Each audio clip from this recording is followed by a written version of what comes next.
today I am going to show an update to the Brighter Broker real estate application. As you see here, I have all the properties that I've imported. If you go back through some of the older videos, either on LinkedIn or on YouTube, you'll see how I create these.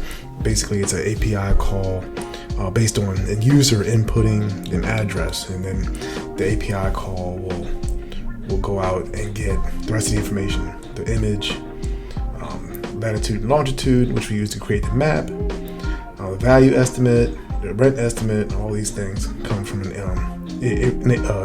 a multiple list system, an MLS API. So that's a high level of how the properties get handled. But what I'm going to do today is going to show how I've created a web service within Salesforce that will create a property based on a post call from another website. And in this case, it's just a backend service that I've created in Python. So without further ado, let's take a look at it. So basically, actually that's the Apex. So there's two different sets of code. One is the Python that I've used to make the call. And actually, there's two calls that need to be made. You have to get the credentials. So you have to take your client ID and client secret, send that to Salesforce, get authenticated, get a token, and then you have to use that token in your actual call, your API call. So there's a couple different steps. And basically, I have two methods here that I've separated. There's a third file that I've used for credentials just to keep them secret. But here I've created a get Salesforce token method. Basically, it just takes the URL. That's the standard URL for Salesforce, the endpoint for accessing the token. Here's an object that I'm adding the parameters to using the requests, Python's requests module. These are the parameters that need to be passed. So I'm sending the URL and those parameters, and I'm just making a post call to Salesforce to get, basically all this is just to get the auth token. We're using OAuth 2 to handle this.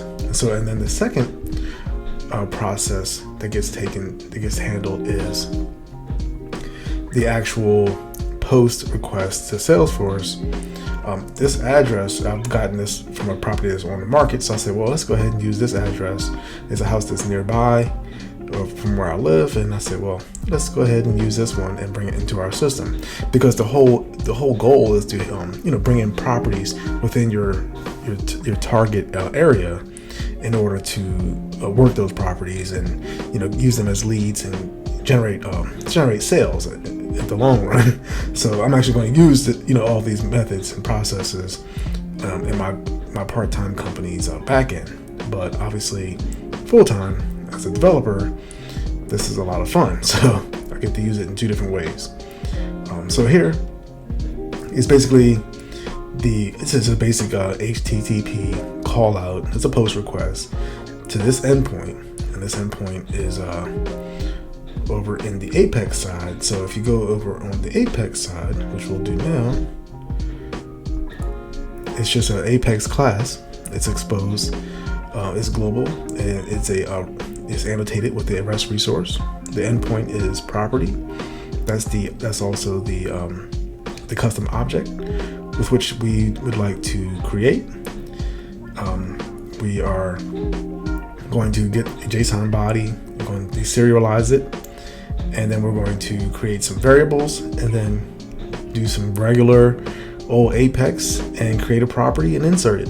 I did add some error handling here just in case something went wrong and I didn't have the correct inputs. Now, as you'll see, the next process I'll create a form with Flask, and you'll see some validation, and also I'll use some autocomplete. So you'll see how that gets handled on the front end the next time, but right now I'm just showing you the back end and how we're handling this from the service. So I'm going to go quickly back over. I'll show you the address we have here, And we're going to go ahead and we're going to call this file. And looks like we got a successful reply. So let's go in here. And so these are the properties that were in here. You see I'm sorting by last modified date, which also includes created date. And we're going to go ahead and refresh. And now we got the property that I just created. So let's go ahead and check it out. So here's the listing. All the data came in from the API, the value estimate, whether or not it's owner occupied. It shows that it's single family, latitude and longitude, which helps create the map that we did with a Lightning Web component, and some remarks in the description, and that's about it. So all that got done by making a post request from Python to a web service after getting authenticated.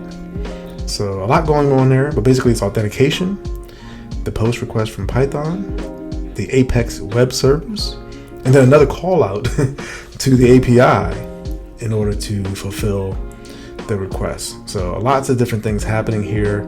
The next thing I'm going to show you is the form on the front end with some validation, some autocomplete based on the addresses in the local MLS.